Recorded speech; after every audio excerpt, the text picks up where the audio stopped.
बंदी छोड़ सतगुरु भोगेगा अपना किया रे, इसके ऊपर वीडियो बनाने की श्रृंखला जारी है। इस श्रृंखला में आज हमारा ये अंतिम वीडियो है और इस पुस्तक पर पहले जितने भी वीडियो बने हैं उन वीडियो में हमने बहुत सी शिक्षा प्राप्त की है कि संतों का, भक्तों का विरोध करने वालों को, संतों को, भक्तों को बेवजह सताने वालों को आगे चलकर कर्म फल के तहत क्या क्या दंड और सजा भुगतनी पड़ती है। 2006 के करोथा कांड को लेकर ये पुस्तक विशेष रूप से बनाई गई है। 2006 के करोथा कांड में जिन जिन लोगों ने, वो चाहे प्रशासनिक थे चाहे ग्रामीण थे, अपनी प्रत्यक्ष या अप्रत्यक्ष भूमिका करोथा कांड पर हमला करने में या करवाने में जैसी भी निभाई थी, आगे चलकर उन परिवारों का सर्वनाश हुआ। और भाइयों और बहनों, साथ में करोथा कांड की जो मूल जड़ थी, दयानंद सरस्वती के द्वारा लिखी गई पुस्तक सत्यार्थ प्रकाश, उसका भी पोस्टमार्टम सतगुरु रामपाल जी के द्वारा किया गया है। आर्य समाज दयानंद सरस्वती को एक बहुत बड़ा समाज सुधार मानता था, परंतु दयानंद सरस्वती की पुस्तक से पता चला कि वो खुद व्यसन किया करते थे, भांग पिया करते थे, तम्बाकू खाया करते थे, और नशा करने वाला व्यक्ति कभी भी एक समाज सुधारक नहीं कहा जा सकता।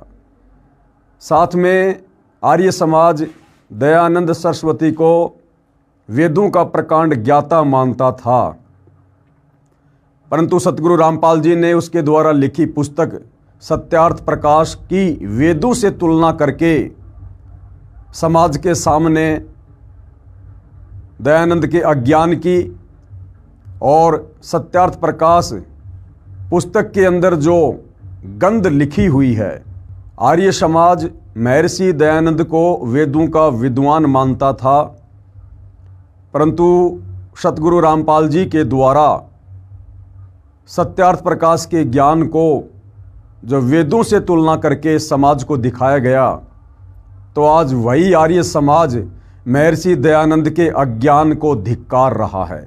और काफ़ी संख्या में आर्य समाज से जुड़े लोग सतगुरु रामपाल जी की शरण में आए, सत भक्ति प्राप्त की और अपनी आत्मा का कल्याण करवाने की दिशा में आगे बढ़ रहे हैं। तो भाइयों और बहनों, इस पुस्तक के अंत में महर्षि दयानंद के विषय में कुछ और रोचक जानकारियां हैं। जैसा कि आर्य समाज में एक बहुत बड़ा झूठ फैला रखा था कि महर्षि दयानंद की स्वतंत्रता संग्राम में बहुत बड़ी भूमिका थी, तो सतगुरु रामपाल जी ने उसी के जीवन चरित्र से स्पष्ट कर दिया है, साबित कर दिया है, प्रमाणित कर दिया है कि महर्षि दयानंद जी की स्वतंत्रता संग्राम के समय किसी भी प्रकार की कोई भी भूमिका नहीं थी। क्या कुछ ये पुस्तक हमें कह रही है, हम इसमें आगे बढ़ते हैं। पुस्तक है भोगेगा अपना किया रे, लिखने वाले हैं सतलोक आश्रम मैनेजमेंट हरियाणा से कुछ भगत। महर्षि दयानंद का स्वतंत्रता संग्राम में कोई योगदान नहीं था। पुस्तक नव जागरण के पुरोधा दयानंद सरस्वती के प्रकाशक मुद्रक की फोटोकॉपी। ये पुस्तक आप जियों के समक्ष है। नव जागरण के पुरोधा दयानंद सरस्वती, इसके लेखक हैं डॉक्टर भवानी लाल भारतीय MA PhD। ये कहाँ से प्रकाशक है? वैदिक पुस्तकालय, परोपकारिणी सभा, दयानंद आश्रम, अजमेर, आप जियों के सामने है। और इसके पेज नंबर 38 की ये फोटोकॉपी है, जिसमें स्पष्ट किया हुआ है कि 1857 की जो स्वतंत्रता संग्राम वाली जो क्रांति थी, उसमें महर्षि दयानंद जी का क्या योगदान था और क्या नहीं था। महर्षि दयानंद स्वतंत्रता संग्राम में डरकर 3 वर्ष लापता रहा। ये ऊपर लगी फोटोकॉपी महर्षि दयानंद के भक्तों द्वारा वैदिक पुस्तकालय, परोपकारिणी सभा, दयानंद आश्रम, अजमेर, राजस्थान से प्रकाशित नव जागरण के पुरोधा दयानंद सरस्वती के पृष्ठ 38 की है। इसमें स्पष्ट किया है कि महर्षि दयानंद मार्च 1857 तक तो गंगा नदी के साथ साथ घूमता रहा। जब मई 1857 में स्वतंत्रता संग्राम की तैयारियां चल रही थी, उसी समय लापता हो गया। फिर 3 वर्ष तक उसका कहीं पता नहीं लगा। जून 1857 में स्वतंत्रता संग्राम हुआ, उसके भय से छुप गया। महर्षि की फोकट महिमा बनाई जाती रही कि स्वतंत्रता संग्राम में महर्षि दयानंद का बड़ा योगदान रहा। अब गुरुदेव भगवान क्या कह रहे हैं, विचार करो, क्या खाक योगदान था स्वतंत्रता संग्राम में। उन दिनों भांग पीकर डर के मारे जंगलों में छुपा रहा और महर्षि दयानंद के समर्थक कहते हैं कि परमात्मा की खोज में दयानंद जंगलों, पहाड़ों, गुफाओं में गया।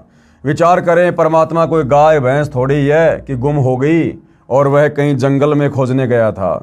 परमात्मा वेदों में वर्णित विधि अनुसार मिलता है और वेद ज्ञान महर्षि दयानंद की बुद्धि से परे की बात थी, जिस कारण से अपना अज्ञान अनुभव जो वेद ज्ञान विरुद्ध है सत्यार्थ प्रकाश में भर दिया जो आपके समक्ष है।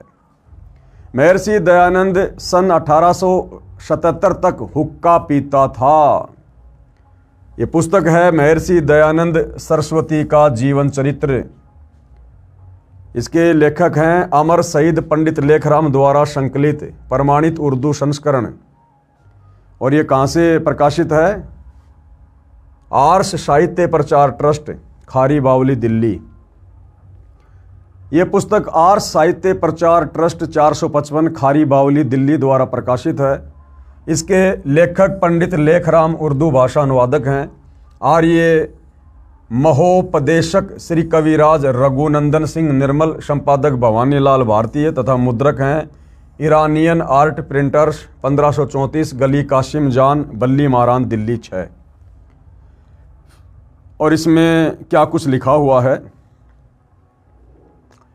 ये आप जी देख सकते हैं, पढ़ सकते हैं। इसमें पूरी व्याख्या दी हुई है। हम सीधा इसके सीधे से अनुवाद पे चलते हैं। ये फोटोकॉपी महर्षि दयानंद सरस्वती का जीवन चरित्र के पेज नंबर 285 की है। ये पुस्तक आर्ष साहित्य प्रचार ट्रस्ट 455 खारी बावली, दिल्ली द्वारा प्रकाशित है। इसके लेखक पंडित लेखराम उर्दू भाषा अनुवादक हैं। आर्य महोपदेशक श्री कविराज रघुनंदन सिंह निर्मल, संपादक हैं भवानीलाल भारतीय तथा मुद्रक हैं ईरानियन आर्ट प्रिंटर्स, 1534 गली कासिम जान, बल्ली मरान, दिल्ली 6।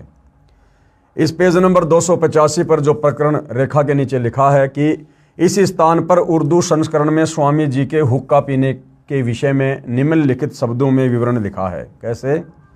इन दिनों स्वामी जी हुक्का पीते थे। एक भागीरथ पंडित जी ने प्रश्न किया कि ये जो तमाकू पीते हो इसके विषय में बताओ, अर्थात क्या वेद में कहीं हुक्का पीना लिखा है? स्वामी जी ने कहा कि वेद में कहीं निषेध है। जब उस व्यक्ति ने सवाल किया कि आप तो हुक्का पी रहे हो और आप कहते हो कि मैं समाज सुधारक हूँ, मैं भगत हूँ, क्या वेदों में कहीं हुक्का पीना लिखा है? परमात्मा का आदेश है। तो स्वामी जी कह रहा कि वेदों में कहीं कोई मनाही है क्या कि हुक्का मत पियो? स्वामी जी ने कहा कि वेद में कहीं निषेध है। इस पर थोड़ा सा विवाद हुआ। आखिरकार उसने कहा कि तुम सन्यासी होकर हुक्का पीते हो। स्वामी जी ने कहा कि यदि तू हुक्के से क्रुद्ध होता है तो ले, ये कहा और उसे तोड़ दिया।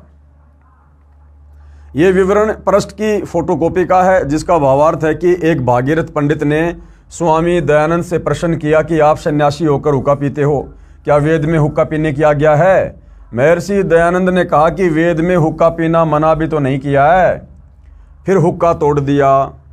इससे स्पष्ट है कि महर्षि दयानंद सन 1877 तक भी तंबाकू का सेवन किया करते थे। एक हुक्का तोड़ने मात्र से संसार के हुक्के समाप्त नहीं हो गए, फिर खरीद लिया होगा। स्पष्ट है कि सन 1877 में महर्षि दयानंद जी हुक्का पीते थे। सन 1875 में आर्य समाज की स्थापना महर्षि दयानंद जी द्वारा की गई। स्वयं 2 वर्ष पश्चात तक हुक्का पी रहे थे, तंबाकू सेवन कर रहे थे। पूर्व में आप जी पढ़ चुके हैं कि महर्षि दयानंद भांग पीता था, तंबाकू खाता था, तंबाकू सूंघता था। स्वामी दयानंद खाक समाज का सुधारक था। इसी प्रश्न में रेखा के नीचे लेखक ने टिप्पणी की है कि हुक्का पीने की बात जो पंडित लेखराम जी के द्वारा लिखे जीवन चरित्र उर्दू संस्करण में लिखी है, उसके विषय में भ्रमित करने के लिए लिपापोती करते हुए अनुवादक ने कहा है कि वह विश्वसनीय नहीं लगती। इसी पुस्तक के प्रथम पृष्ठ पर लेखक के परिचय में कहा है कि यह उर्दू संस्करण पंडित लेखराम द्वारा सन 1897 में लिखा गया था। सन 1883 में स्वामी दयानंद जी का निधन हुआ था। भावार्थ है कि स्वामी दयानंद जी की मृत्यु के 14 वर्ष पश्चात ये उर्दू संस्करण वाला जीवन चरित्र लिखा गया था। ये भी लिखा है कि यह हिंदी में लिखा जीवन चरित्र प्रमाणिक तथा ग्रंथ उर्दू से लिया गया है, जो पंडित लेखराम द्वारा लिखा गया था। क्या अन्य सर्वे बातें जो इस ग्रंथ की विश्वसनीय हैं, लेकिन हुक्का पीने वाली विश्वसनीय नहीं है? या तो सर्वे ही अविश्वसनीय है, नहीं तो हुक्का पीने वाली भी सत्य ही है, क्योंकि उर्दू वाला सन 1897 का लिखा हुआ है। सत्य यही है कि महर्षि दयानंद को किसी वस्तु का परहेज नहीं था, ये किसी भी कसौटी में खरा व्यक्ति नहीं था। अर्थात भाइयों और बहनों, इस मन के ऊपर लगाम सच्चे सतगुरु की शरण में आने के बाद ही लगती है, अन्यथा कोई चाहे कितना बड़ा समाज सुधारक हो, वो अवश्य गलतियां करेगा ही करेगा। महर्षि दयानंद की दुर्गति से सन 1883 में मृत्यु। अब बताओ, भांग पीने वाले की, हुक्का पीने वाले की, तंबाकू खाने वाले की दुर्गति से मौत नहीं होगी तो क्या भक्तों की होगी? महर्षि दयानंद ने पाप कर्मों का दंड भोगा। पुस्तक दयानंद चरित्र की फोटोकॉपियां आप जी की आंखों के सामने है, देख सकते हैं। पुस्तक दयानंद चरित्र के पृष्ठ 216 की फोटोकॉपी। आश्विन मास में स्वामी जी को एक दिन ठंड लग गई। उस दिन बृहस्पतिवार और एकादशी थी। ठंड के कारण शरीर के अस्वस्थ होने से चतुर्दशी की रात को दयानंद केवल दुग्ध पान करके सोए। रात्रि में 2-3 बार वमन हुई, यानी उल्टी हुई, परंतु वह किसी से भी कुछ न कहकर स्वयं ही आचमन करके सोते रहे। प्रातःकाल उठकर भ्रमण करना दयानंद का दैनिक अभ्यास था, परंतु उस दिन अपेक्षाकृत विलंब से उठे और उठकर एक बार वमन हुई। इस प्रकार वमन पर वमन होने से दयानंद के मन में संदेह हुआ। उन्होंने इच्छापूर्वक बहुत सा जलपान करके और एक बार वमन की, परंतु उससे भी उनकी वमन वृत्ति नहीं हुई। तब दुर्गंध दूर करने के लिए उन्होंने कमरे में अग्नि जलाने के लिए कहा और उस अग्नि कुंड में धूप आदि सुगंधित द्रव्य डालने लगे। धूप आदि की सुगंध से वहाँ का दुर्गंध तो दूर हो गया, परंतु उनके पेट में शूल की पीड़ा आरंभ हो गई। इसलिए डॉक्टर सूरजमल को बुलाया गया। सूरजमल के पीड़ा की कथा को सविस्तर पूछने पर स्वामी जी उदर की असह्य वेदना और पिपासा की कथा पुनः पुनः कहने लगे। यानी उनको बहुत ज़्यादा पीड़ा हो रही थी, पेट में दर्द हो रहा था, सहन नहीं हो रहा था। सारी बातें उन्होंने डॉक्टर को बताई। तब सूरजमल की समझ में ठीक व्यवस्था आ गई और प्रस्थान करने के समय स्वामी जी पर लक्ष्यपात करके ये कहकर चले गए कि आपके समान कोई महापुरुष मारवाड़ में कभी नहीं आए, इसलिए कि मारवाड़ के लोग आपके मातम्य को कैसे समझ सकते हैं। सूरजमल के चले जाने पर उनकी शूल वेदना क्रम से यहाँ तक बढ़ी कि निश्वास प्रवास की क्रिया के साथ उनकी वेदना का वेग बढ़ने लगा। सुतरा निश्वास प्रवास करना स्वामी जी के लिए विशेष क्लेशदायक हो गया। ये फोटोकॉपी दयानंद चरित्र नामक पुस्तक के पेज नंबर 216 की है। इसके लेखक हैं श्री देवेंद्र नाथ मुखोपाध्याय, जिन्होंने सन 1897 में बंगला भाषा में लिखा था। इसका अनुवाद सन 2000 में 103 वर्ष पश्चात बाबू घासीराम MA LLB ने हिंदी में किया, जिस पुस्तक के संपादक हैं डॉक्टर प्रोफेसर भवानी लाल भारतीय। इसके पेज नंबर 216 में लेखक ने स्पष्ट किया कि आश्विन मास यानी आशोज महीने की बदी एकादशी को महर्षि दयानंद को ठंड लग गई थी, जिस कारण से शरीर अस्वस्थ था। इसलिए 14 को रात्रि में केवल दूध पीकर सोया। रात्रि में उल्टियां लगी, फिर डॉक्टरों का आना आरंभ हुआ, लेकिन दवाइयों से कोई लाभ नहीं मिला। पेट का दर्द बढ़ता ही चला गया, क्योंकि भाई उनके पाप कर्म बहुत ज़्यादा बढ़ गए थे। श्वास लेना भी कठिन हो गया। इससे ये स्पष्ट हुआ कि महर्षि दयानंद की मृत्यु कांच या विष देने से नहीं हुई, बल्कि ठंड लगने से हुई। यानी दयानंद के शिष्यों ने ये झूठ फैला रखा था कि महर्षि जी की मृत्यु किसी ने उनको कांच पिला दिया, शीशा, जिस कारण से मृत्यु हुई है। जबकि हकीकत क्या है कि उनकी शीशा पिलाने से, कांच पिलाने से मृत्यु नहीं हुई, बीमारी से मृत्यु हुई तथा पाप बढ़ जाने के कारण से हुई। दूसरी दुर्दशाएं पुस्तक श्री मद दयानंद प्रकाश की फोटोकॉपियों में आप पढ़ेंगे कि ये व्यक्ति किस तरह दुर्गति को प्राप्त होकर सन 1883 में मरा, जिसे पढ़कर कलेजा मुंह को आता है। ये पुस्तक है दयानंद चरित्र। इसके पेज नंबर 217 की फोटोकॉपी है। आप जी देख सकते हैं, पढ़ सकते हैं। अच्छे से इसको सतगुरु रामपाल जी यहाँ पर लिखकर बता रहे हैं। इस पृष्ठ 217 की फोटोकॉपी में आप स्वयं पढ़िए महर्षि दयानंद की दुर्दशा। ये पेज नंबर 217 की फोटोकॉपी भी उपरोक्त पुस्तक दयानंद चरित्र से ली हुई है। पुस्तक श्री दयानंद प्रकाश के पृष्ठ 437 की फोटोकॉपी है। आप जियों के सामने सब कुछ लिखा हुआ है। ये फोटोकॉपी पुस्तक श्री दयानंद प्रकाश के पेज नंबर 437 के आंशिक विवरण की है। इसके लेखक व प्रकाशक तथा मुद्रक की भी फोटोकॉपी पहले लगा दी है। इसमें भी स्पष्ट है कि महर्षि दयानंद कई दिन से अस्वस्थ चल रहे थे। आश्विन बदी चतुर्दशी 14 संवत 1940 यानी सन 1883 को केवल दूध पीकर सोए। बस फिर उसके पाप ने इतना बल दिया कि उसको किसी भी औषधि से लाभ नहीं मिला। पाप अधिक बढ़ गया था, जिस कारण से औषधि विपरीत कार्य रिएक्शन करने लगी। आप पढ़िए आगे लगी फोटोकॉपियाँ जो पुस्तक श्री दयानंद प्रकाश की हैं, जो सार्वदेशिक आर्य प्रतिनिधि सभा 3/5 महर्षि दयानंद भवन नई दिल्ली से प्रकाशित है। पुस्तक श्री दयानंद प्रकाश के पेज नंबर 443 की फोटोकॉपी ये आप जियों के सामने है।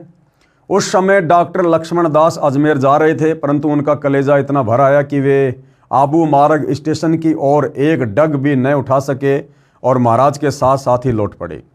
महाराज को कोई 15 दिन से हिचकियों का उपद्रव सता रहा था। उनके वेग से सारी आंतड़ियाँ तनी जाती थी।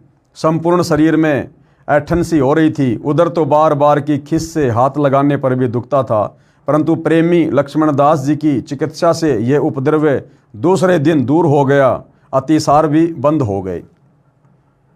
ये फोटोकॉपी पुस्तक श्री दयानंद प्रकाश के पेज नंबर 443 की है। इसमें लिखा है कि 15 दिन तक अतिसार दस्त लगे रहे, हिचकियां लगी रही, पेट को हाथ लगाने से भी दर्द होता था। पुस्तक श्री दयानंद प्रकाश के पेज नंबर 444 की फोटोकॉपी ये आप जियों के सामने है। आप जी देख सकते हैं। आबू से नीचे आते समय भगत लक्ष्मण को कई आर्य पुरुष ऊपर जाते मिले। उन्होंने भगत राज को पहचान कर उससे भगवान का समाचार, यानी महर्षि दयानंद को ये भगवान कह रहे हैं, तमाकू खाने वाले को, भांग पीने वाले को, भगवान का समाचार उतना ही आतुरता से पूछा जितनी से पांडु पुत्र ने श्री कृष्ण का उद्धव जी से पूछा था। भगत ने व्यर्थ में आंसू बहाते हुए कहा, भगवान की अवस्था अति शोचनीय है कि भाई भगवान का बचना बड़ा मुश्किल है। निर्बलता परले पार की बढ़ गई है। उनके कंठ में, जीभ पर, मुख में, माथे और सिर पर छाले पड़ गए। पानी का घूंट भी बड़ी कठिनता से गले से नीचे उतरता है। ये फोटोकॉपी पुस्तक श्री दयानंद प्रकाश के पृष्ठ 444 के आंशिक विवरण की है। इसमें स्पष्ट किया है कि दयानंद की दुर्गति किस सीमा तक बढ़ी हुई थी। उनके कंठ में छाले, जीभ पर छाले, मुख में छाले, माथे पर, सिर पर छाले पड़ गए थे। पानी की घूंट भी बड़ी कठिनाई से गले से नीचे जाती थी। पुस्तक श्री दयानंद प्रकाश के पेज नंबर 445 की फोटोकॉपी ये आप जियों के सामने है। हम सीधा सीधा इसके शुद्ध हिंदी अनुवाद पर चलते हैं। ये फोटोकॉपी इस पुस्तक श्री दयानंद प्रकाश की है, जिसमें लिखा है कि उसका मलमूत्र वस्त्रों में ही निकल जाता था। दयानंद को अतिसार यानी दस्त लगे हुए थे। ठाकुर भूपाल सिंह के हाथों पर ही कई बार मलमूत्र निकल जाता था। यानी भाइयों और बहनों, जिसने वेदों के अर्थों का अनर्थ किया जानबूझकर, क्योंकि दयानंद सरस्वती ने वेद पढ़ने से पहले अपना अनुभव वेदों की बात कहकर सत्यार्थ प्रकाश नामक पुस्तक में लिख दिया और समाज में प्रकाशित करवा दिया। उसके बाद उन्होंने वेदों को पढ़ा और उन्होंने देखा कि मैंने तो सारा का सारा उल्टा ज्ञान, यानी वेदों के विपरीत ज्ञान सत्यार्थ प्रकाश में लिखकर समाज में भेज दिया है। अब उन्होंने सत्यार्थ प्रकाश के उस अज्ञान को स्वीकार करने में अपनी बेइज्जती समझी और अपनी बात को ऊपर रखने के लिए उन्होंने परमात्मा के संविधान को, यानी वेदों के अर्थों का अनर्थ कर दिया। परमात्मा का भयंकर दोषी बना, जिस कारण से ऐसी दुर्गति से उसकी अंत में तड़फ तड़फ कर मृत्यु हुई, ऐसी हालत हुई। इस प्रकार महापीड़ा को भुगत कर मृत्यु को प्राप्त हुआ महर्षि दयानंद। धिक्कार है ऐसी भक्ति को तथा महर्षि को जिसे भगत के पाप कर्म का कष्ट समाप्त नहीं हुआ। ये और फोटोकॉपी है, यानी कैसे कैसे वो परेशान हो रहा था अंत के दिनों में। हम आगे पढ़ते हैं। ये फोटोकॉपी श्री मद दयानंद प्रकाश के पेज नंबर 446 447 के आंशिक प्रकरण की है। जिसमें लिखे विवरण को पढ़कर पता चलता है कि महर्षि दयानंद के ऊपर पाप कर्मों ने कैसा कहर बरसाया था। महर्षि दयानंद की दुर्दशा को देखकर कलेजा मुंह को आता है। आम आदमी यही सोचेगा कि इस व्यक्ति ने कितनी साधना की, फिर भी ऐसी दुर्दशा को प्राप्त होकर सन 1883 में 59 वर्ष की आयु में मरा। तो क्या रखा है भक्ति में, आम आदमी भी नास्तिक हो जाएगा। और काल भाई और बहनों यही चाहता है। काल पहले तो थोड़ी बहुत पूर्व जन्मों की भक्ति की शक्ति से उस व्यक्ति को बांस पे चढ़ा देता है। आम जीवों के सामने उसे महापुरुष अवतार बनाकर, भगवान बनाकर उसको सामने प्रस्तुत कर देता है। और अंत में जब उसकी भक्ति क्षीण होती है, उस व्यक्ति की ये काल ऐसी दुर्गति करवाता है, आम आदमी सोचने पर मजबूर हो जाता है कि भैया क्या रखा है भक्ति में, कुछ नहीं है, कहीं भगवान नहीं है। ये कितनी भक्ति करता था, कितना इसको ज्ञान था, हम तो इसके जितनी भक्ति कर ही नहीं सकते, फिर हमारा क्या होगा भक्ति करने से। काल यही चाहता है। लेकिन भाई और बहनों, परमात्मा उस काल का बाप है और परमात्मा ने किस प्रकार से भक्ति को जीवित रखना है और आगे किस प्रकार से परमात्मा ने भक्ति को शिखर पर चढ़ाना होता है, ये उन्हें भली भांति अच्छे से पता होता है। महर्षि दयानंद की दुर्गति का कारण क्या था? महर्षि दयानंद जी ने परमेश्वर कबीर जी की निंदा की तथा उनकी महिमा पर अनर्गल आक्षेप लगाए।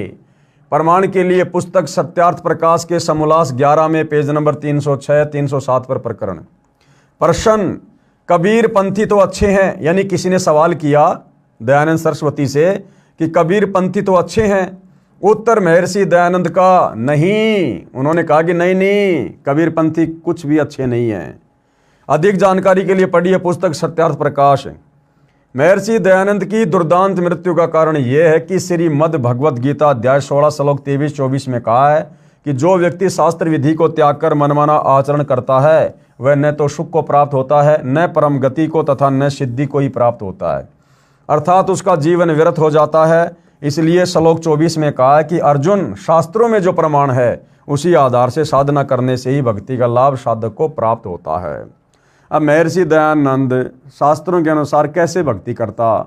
उसने तो समाज में ये झूठ फैला दिया था कि परमात्मा निराकार है, परमात्मा एक देशीय नहीं है, परमात्मा की भक्ति करने से पाप नाश नहीं होते। तो भला फिर वो वेदों वाले ज्ञान के अनुसार भक्ति कैसे कर सकता था? महर्षि दयानंद को न तो वेदों का ज्ञान था न श्रीमद् भगवद गीता का, इसलिए हठयोग करके भांग आदि नशीली वस्तुओं का सेवन करके दीवार से कमर लगाकर बैठा रहता था। जनता बोली थी, वह ये सोचते कि बड़ा योगी पुरुष है और ये फोड़ रहा था अपने भाग्य को। ऐसे व्यक्ति के विषय में संत गरीबदास जी महाराज जी ने कहा है, गरीब डिम्ब करे डूंगर चढ़े अंतर जीनी झूल, जग जाने बंदगी करे ये बोवे सूल बबूल। डिम्ब करे डूंगर चढ़े, जैसे पहले के समय में ये बाबा लोग, ये तपस्या करने वाले, ये क्या करते थे, ऊंचे स्थान पर बैठते थे ताकि लोग आसानी से उसको देख सकें, उसके पाखंड को देख सकें। तो परमात्मा कहते हैं वो तो डिम्ब कर रहा है, डिम्ब यानी पाखंड कर रहा है। डिम्ब करे डूंगर चढ़े, ऊंचे स्थान पर जानबूझकर बैठा करते थे।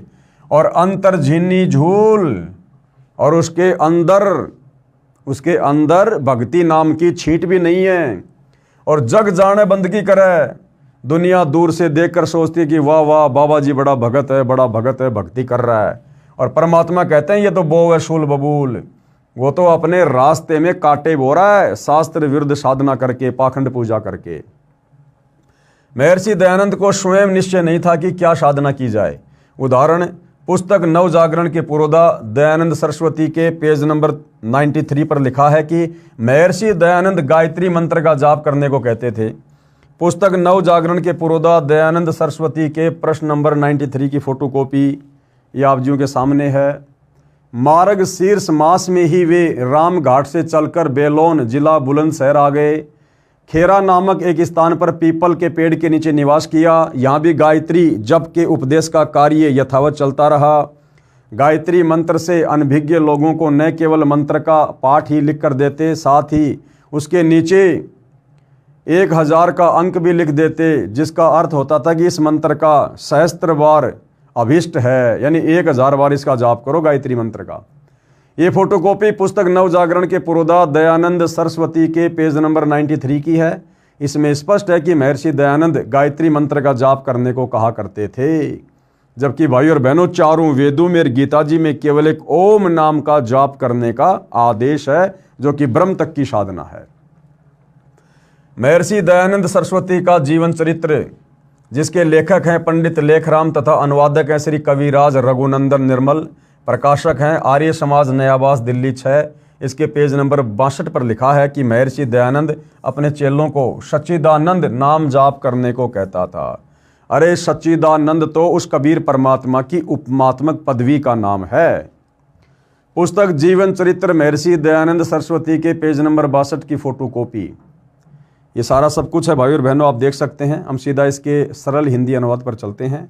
सत्यार्थ प्रकाश समोल्लास 11 पेज 263-264 में महर्षि दयानंद ने कहा है कि नाम जाप करने से कुछ नहीं होता। इससे सिद्ध है कि उन्होंने परमात्मा के नाम का जाप भी त्याग दिया था।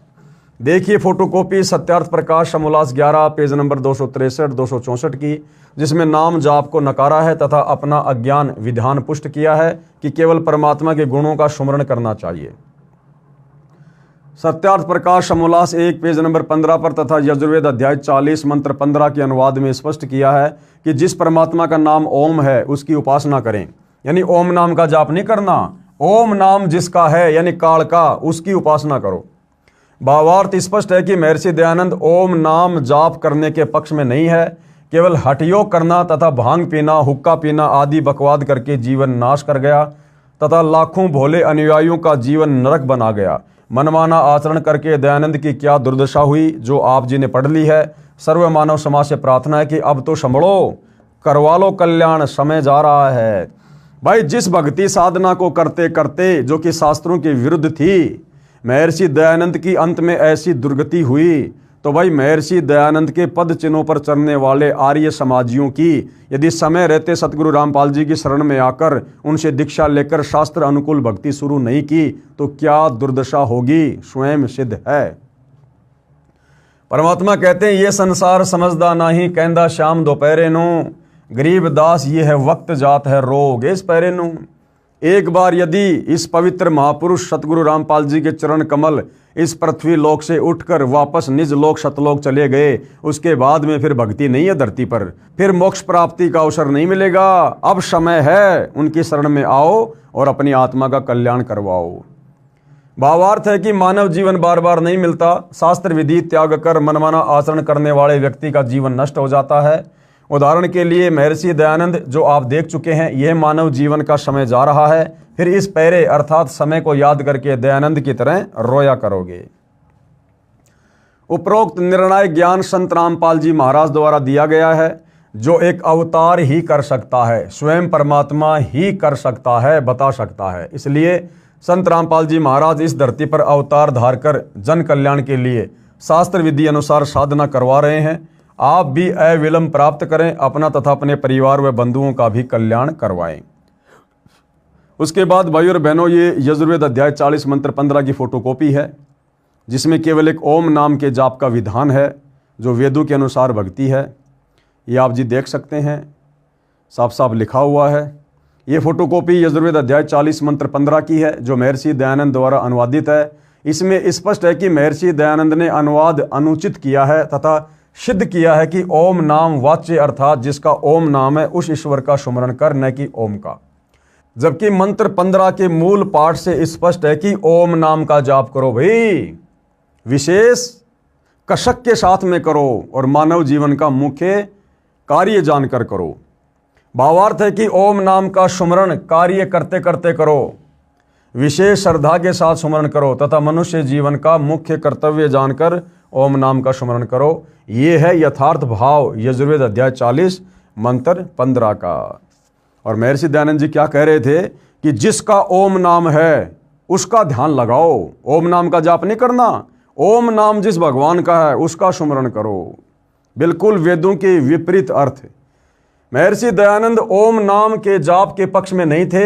अन्य प्रमाण सत्यार्थ प्रकाश समोल्लास 1 पृष्ठ 15 पर भी है, कृपया देखें फोटोकॉपी जो नीचे लगी है। इसमें भी स्पष्ट किया है कि ओम जिसका नाम है, जिसका नाश कभी नहीं होता, उसकी उपासना हठयोग करनी चाहिए, न कि ओम नाम का जाप। अब ओम नाम जिसका है भाई, वो तो काल है और काल अविनाशी नहीं है, उसका तो जन्म और मृत्यु दोनों है। ये प्रथम समोल्लास में लिख रखा उसने सत्यार्थ प्रकाश में, पेज नंबर 15 पर। ओम आदि नाम सार्थक है, जैसे ओख है। आगे क्या लिख रखा देख लेना भाई, आपके सामने है ये। आगे पुस्तक सत्यार्थ प्रकाश के समोल्लास 11 पेज नंबर 263 264 की फोटोकॉपी है। और इसमें सवाल किया है, परमेश्वर निराकार है, वह ध्यान में नहीं आ सकता, इसलिए मूर्ति का होना आवश्यक है। भला कुछ भी नहीं करें तो मूर्ति के सामने जाते हैं, तब कुछ परमेश्वर का स्मरण करते और नाम लेते हैं। स्वामी जी ने उत्तर दिया, जब परमेश्वर निराकार है तब उसकी मूर्ति नहीं बन सकती। यानी स्वामी जी तो क्या कहें उनको, दयानंद सरस्वती परमात्मा को निराकार मानता है, जबकि वेदों में परमात्मा साकार है, मनुष्य दृश्य है, सिंहासन पर बैठा है, राजा की तरह देखने योग्य है। तो यहाँ पर उन्होंने परमात्मा को निराकार सिद्ध किया है, ये आप जियों के सामने है।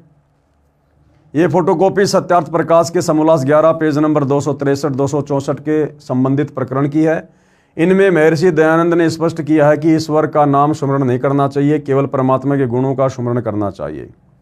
उपरोक्त प्रमाणों से स्पष्ट हुआ कि महर्षि दयानंद ओम नाम का जाप भी नहीं करता था। ये भी स्पष्ट हुआ कि उनको निश्चय भी नहीं था कि परमात्मा प्राप्ति का मार्ग कौन सा है, इसलिए किसी को कहता था सच्चिदानंद नाम का जाप करो, किसी को कहता था गायत्री मंत्र 1000 बार जाप करो, किसी को कहता था कि ईश्वर का नाम स्मरण करने से कुछ नहीं होता। इसके विपरीत परिणाम स्वरूप नकली महर्षि दयानंद की दुर्गति से मृत्यु हुई और अधोगति को प्राप्त हुआ, यानी अकाल मौत हुई। नाम जाप से मोक्ष संभव है या नहीं है? महर्षि दयानंद जी ने स्पष्ट किया है कि किसी मंत्र अर्थात ओम राम आदि से कोई लाभ नहीं होता। उदाहरण भी दिया है कि मिश्री कहने से मुख मीठा नहीं होता। सूक्ष्म वेद में परमात्मा ने कहा कि मिश्री कहने से मिश्री का गुण तो प्राप्त नहीं होता, परंतु मिश्री जिस पदार्थ से मुख मीठा होता है उसको प्राप्त करने के लिए मिश्री नाम जाप करना पड़ेगा। जैसे मिश्री लेने के लिए बाजार में गए, हम वहाँ जाकर कहेंगे कि मिश्री देना तो मिश्री मिलेगी। यदि हम कुछ नाम मिश्री बोलेंगे नहीं और मिश्री के गुणों का मन ही मन में चिंतन करते रहेंगे तो मिश्री नहीं मिलेगी। मिश्री को प्राप्त करने के लिए मिश्री के नाम का जाप करना ही पड़ेगा। ठीक इसी प्रकार परमात्मा प्राप्ति के लिए राम का नाम जाप करना पड़ेगा। कौन सा राम? आदि राम, कबीर राम, वो सार नाम जाप करना पड़ेगा, सतनाम जाप करना पड़ेगा, तब वह परमात्मा प्राप्त होगा जिसमें वे सर्व गुण हैं जिनके लिए परमात्मा को प्राप्त करना चाहते हैं। परंतु राम का नाम भी वास्तविक हो, दशरथ पुत्र वाला नाम नहीं चलेगा, राम राम राम राम राम। यदि वास्तविक नाम नहीं है तो भी परमात्मा प्राप्ति नहीं हो सकती। जैसे मिश्री के स्थान पर हम मटर मटर मांगेंगे तो मटरी मिलेगी, मिश्री नहीं। मिश्री के लिए मिश्री नाम ही उच्चारण करना पड़ेगा। उदाहरण दिया गुरुदेव भगवान ने, जो हमने पहले भी पढ़ा था। एक ग्रामीण व्यक्ति का लड़का दिल्ली की कॉलोनी दरियागंज में नौकरी करता था। वह मकान किराए पर लेकर परिवार सहित रह रहा था। एक दिन उसके पिताजी ने उसके पास मिलने के लिए जाना चाहा। उसका पता था दरियागंज हनुमान मंदिर के सामने, मकान नंबर फला फला। पिताजी ने दिल्ली में जाकर पूछा कि गशागंज कहाँ पर है। वहाँ के व्यक्तियों ने कहा कि गशागंज नाम की कोई कॉलोनी नहीं है। सारा दिन भटक कर पिताजी वापस घर लौट आया। लड़के ने घर जाकर पूछा कि पिताजी आप आए नहीं, मैं आपका इंतज़ार कर रहा था। पिता ने उत्तर दिया कि बेटा मैं सारी दिल्ली में पूछता रहा, किसी ने गशागंज नहीं बताया। लड़के ने कहा पिताजी आपने दरियागंज पूछना था, तब मिलता। पिताजी ने कहा कि भाई दरियागंज और गशागंज एक ही तो हैं। विशेष हरियाणा प्रांत के फरीदाबाद जिले के व्यक्ति दलिए यानी खिचड़ी को दरिया तथा गशा कहते हैं, इसलिए उस ग्रामीण ने दरियागंज के स्थान पर गशागंज नाम से लड़के का मकान खोजना चाहा, जो नहीं मिला। इसलिए वह मकान दरियागंज वास्तविक नाम से पुकारने से ही मिलना था। ठीक इसी प्रकार परमात्मा को भी उसके असली शास्त्र सम्मत नाम से पुकारेंगे तभी मिलेगा। अब राम का वास्तविक नाम कौन सा है, उसके लिए कृपया पढ़िए पुस्तक ज्ञान गंगा। पुस्तक प्राप्ति के लिए इन नंबरों पर संपर्क करें। मेरे पूज्य गुरुदेव स्वामी राम देवानंद जी महाराज 108 वर्ष की आयु पूर्ण करके सतनाम 2 अक्षर का स्मरण करते करते शरीर त्याग गए। मेरे दादा गुरुजी पंडित चिदानंद जी, जिनका आश्रम गांव गोपालपुर में तहसील खरकोदा जिला सोनीपत हरियाणा प्रांत में है, 80 वर्ष की आयु में नाम स्मरण करते करते बैठे बैठे शरीर छोड़कर गए। मेरे परम पूज्य परमेश्वर कबीर जी 120 वर्ष की लीला में आयु में सह शरीर सौधाम चले गए। गांव बरहाना में मौत का तांडव, यानी करोथा कांड के बाद करोथा वाले हमले में जिन जिन गांवों के लोगों ने जिस प्रकार की भी गलत भूमिका किसी के बहकावे में आकर या काल प्रेरणा से करोथा कांड के समय निभाई, उन परिवारों के ऊपर आगे चलकर कितना पहाड़ टूटा, परिवार के परिवार सर्वनाश को प्राप्त हुए, ये कुछ यहाँ पर जिक्र किए गए हैं जो हम पहले पढ़ चुके हैं। ये नाम है उसका, उसके पिता का नाम है, और मोटरसाइकिल में दुर्घटना हुई। ये संतू है, जगते उसके पिता का नाम है, हार्ट अटैक से मौत हुई। इस प्रकार से भाई और बहनों सभी को अपना कर्मफल भोगना पड़ा है।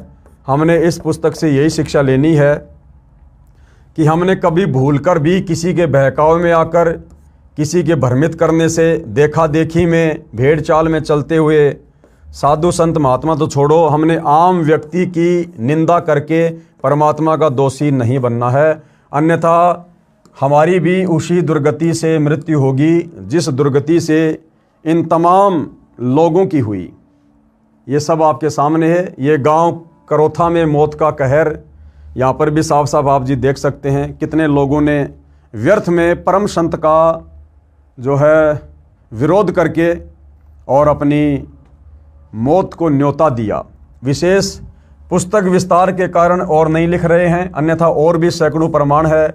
समझदार को चाहिए कि गांव में हो रहे कहर से बचने का उपाय करें, किसी की आत्मा नहीं दुखाएं, संत रामपाल जी महाराज के प्रवचन सुने, किसी की बातों में आकर अपने कर्म खराब ना करें। धन्यवाद।